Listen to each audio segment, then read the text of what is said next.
What's going on, guys? So I know this is a little bit unorthodox. This isn't going to be a podcast. I'll just rip the band-aid off right now. Um, but I want to try some new content. I want to try something a little bit different than we normally do. So what I've done is this is going to be my take on. I don't know if you ever watched Fastest 3 Minutes with Chris Berman. I'm gonna try something like that. A little recap of the week, going through all the week three matchups, kind of a condensed version of what we would normally banter about on the pod. In doing so, I hope to touch on some of the offer reports, some of the waiver wire transactions that are coming for that happened after week three, and also kind of just touch on the week four matchups, my predictions. So the bulk of it will be doing the kind of the recap, but hopefully I have enough that it'll give a little, it'll let you all get your fingers on the pulse of the league if you're not paying close attention, which I assume you all are. And I'd love to know your thoughts if you like it, if you don't. This is more due to the fact that Jerry and I had some trouble getting our schedules together this week, and so it was just an idea I had to create a little content for us. So without further ado, let's get into the week one matchups, starting with uh, another sub 100 point performance and painful loss by my team. It is disgusting wasting a nearly 40 burger from Josh Allen in a loss. The rest of my team, the entire rest of my team, just shat the bed something awful. And suddenly I'm 0-3 and the lowest in total points scored. Somehow I'm the only person in the league who's averaging less than 100 points per game. And really, it's probably more than anything due to Jonathan Taylor, Allen Robinson, and Robert Woods having started every week so far for me and having major question marks. My bench has some role players. It doesn't have any stars. So at 0-3, I am in buttfuck alley. It is time to hit the panic button. It is time to get on track here. I need to win against Jason Smith, or I am in major danger of not being relevant the rest of the season and just playing spoiler. It's just the worst possible. 0-3 is the worst possible start you can have, obviously. As for window, it must be nice winning by 5 when you're the third lowest scorer on a given week. You know, you're welcome. Mahomes, Antonio Gibson, Moore all led the way for you. You fortunately won despite Tampa Bay's D putting up -3 for you, and leaving James. You left James Robinson 22 spot on your bench, but someone had to win the battle of 0-2 teams, and that's the good news. You won. The bad news is even at 1-2, you're still in eighth place at the standings.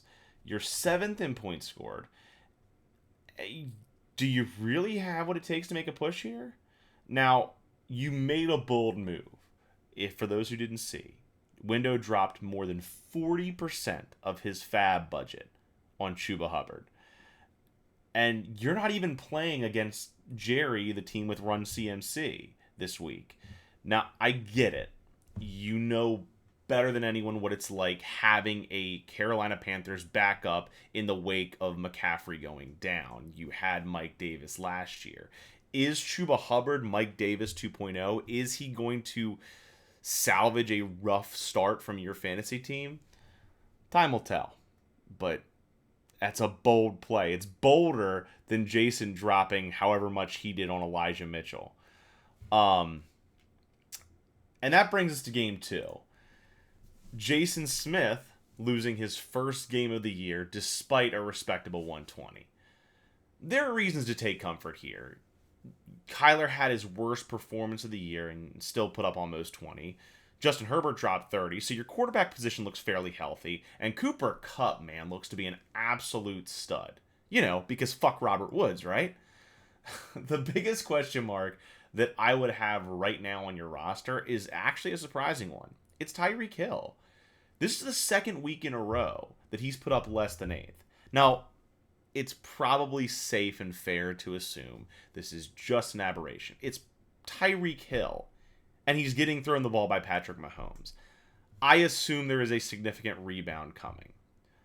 But if in your matchup against me this week, he struggles for a third week in a row, The question really is, do you have the stones to bench Tyreek Hill for someone on your bench?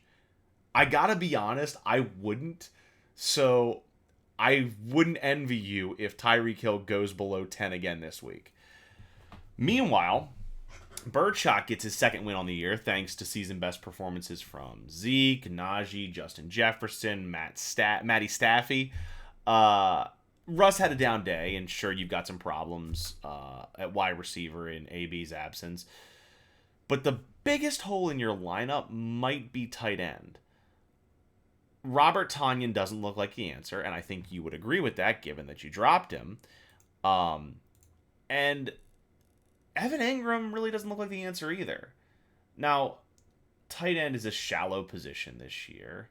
Your running back core of Zeke, Najee, Josh Jacobs when healthy, that's scary, especially paired with Justin Jefferson, the QBs you have, and AB when he comes back.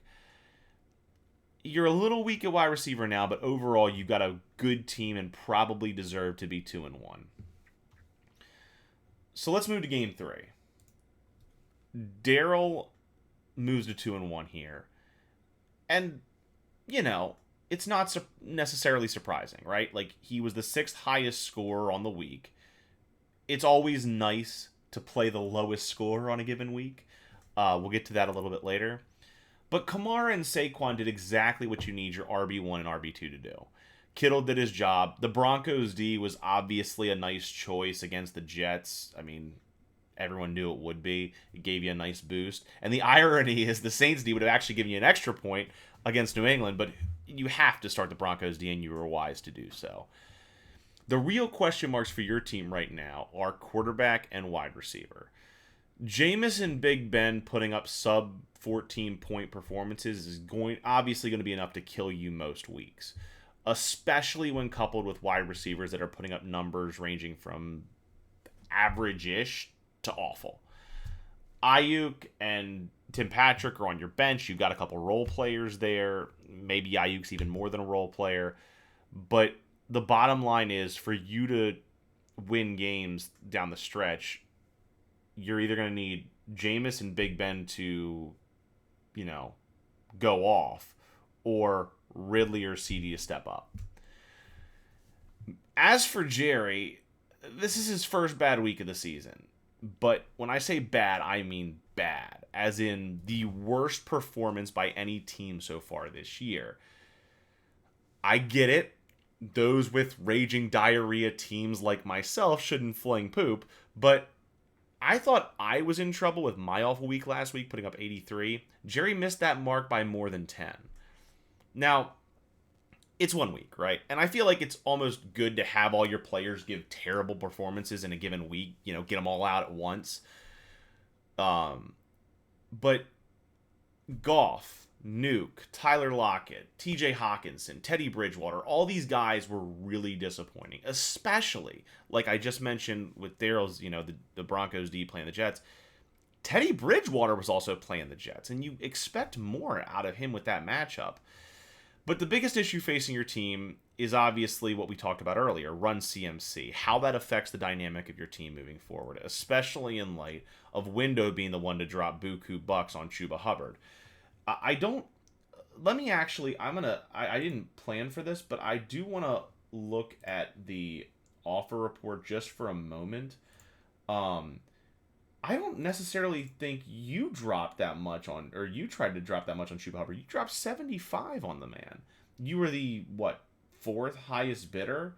Not many people bid on him, but for as many as I thought that would bid on him.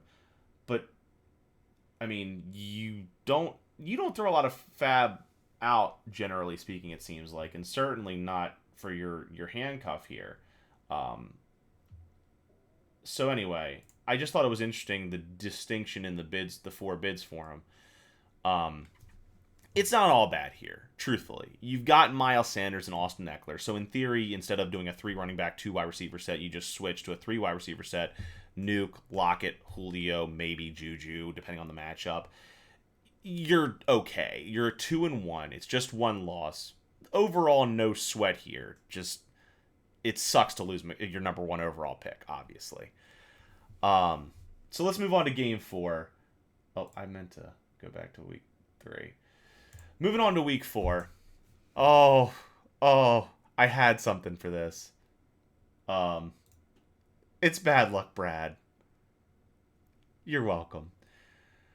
Brad, this season started off for you on a rough note, losing by less than 5 to Daryl. This is worse. And it's not your fault. There's nothing in fantasy more painful than putting up the second highest total on a given week and still holding the L. And you really only have one person to blame when you look at this matchup. I mean, obviously, it's Trevor Lawrence.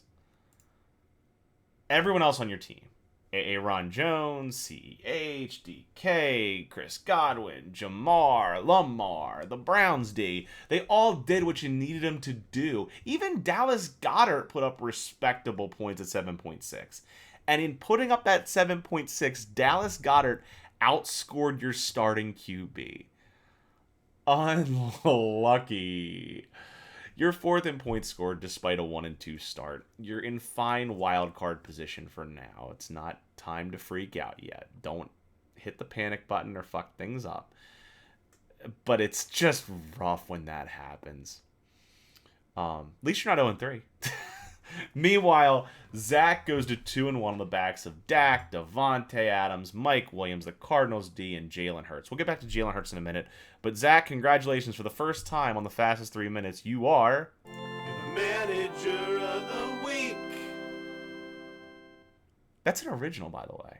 I wrote that. It's terrible, obviously, but I wrote that. You're welcome. Ableton 11, great software. You're the manager of the week because you put up the most points, obviously. I figured most of you will get that. The few that don't, there you go. So, back to Jalen Hurts for a moment.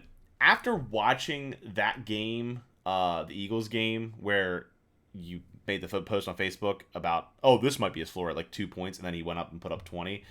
And then last night's Bengals-Jags game, where I did the same with Joe Burrow. Apparently, the moral of the story is, if your QB is having a terrible first half, you just need to bitch about it in the group, and then they'll put up 20. Like, it worked for Jalen, it worked for Joe Burrow. It's only weird if it doesn't work, right? The scariest part of this 150-point-plus win here is that you did it when both Waller and Mixon are both under 10. And obviously, it's reasonable to see them having bigger days down the road. Truthfully, aside from McMillan, I don't want to play your team anytime soon. I'm saying I don't want to play McMillan the most, and you're probably not too far behind. So, finally, we get to the drunkest guest at Jason Smith's wedding, who will join me as the only teams to start 0-3 this year. Good news, you put up 110. Bad news, that was the 7th highest score this week. If you want to point the finger, you can point it most prominently at your wide receivers, specifically the Browns. And no, I don't mean Jarvis Landry and OBJ. I mean Hollywood Brown with all those drops that Lamar was throwing dimes at him, and especially A.J. Brown. The man couldn't manage a point. You've got a strong running back core, but your wide receiver talent needs work, especially in light of DJ Chark being expected to miss the rest of the year. The real question mark I don't get here is you dropped Henry Ruggs, and he's gone. Alex threw 23% of his budget at him on Friday, and he is gone. So that's a thing. And now we'll wrap up the week talking about our only 3-0 team, McMillan. 4th in scoring this week, but easily 1st in scoring on the year. Easily 1st as the only team with a 3-0 record. Still, just a scary team. I called it from week 1. You survive bad performances from David Montgomery and Amari because the rest of your team did their jobs. Tom Brady just refuses to die. Even James Conner and Tyler Boyd here had respectable days on your bench. This is the strongest roster, McMillan, that I have seen you have in some time. You want to know the craziest stat about McMillan's team? And I looked this up. This is true. Through 3 weeks, McMillan has dropped 0 players. 0. He is the only person on the league thus far through 3 weeks that has not dropped anyone. The closest is, I think, Zach with 2, and then everyone else has like at least like 5 or 6, I think. That's how well you drafted. That's absolutely bonkers. Must be nice. Anyway, here are your standings. I'll read them out for those, not read them all out for those who can't see them, but the general summary is McMillan's crushing it at 3-0. There's a 5-team log jam at 2-1, comprising of Zach, Jason Smith, Alex, Jerry, and Daryl. Then under them, Window and Daryl slightly below at 1 and 2, and then you have James and myself in the winless caboose.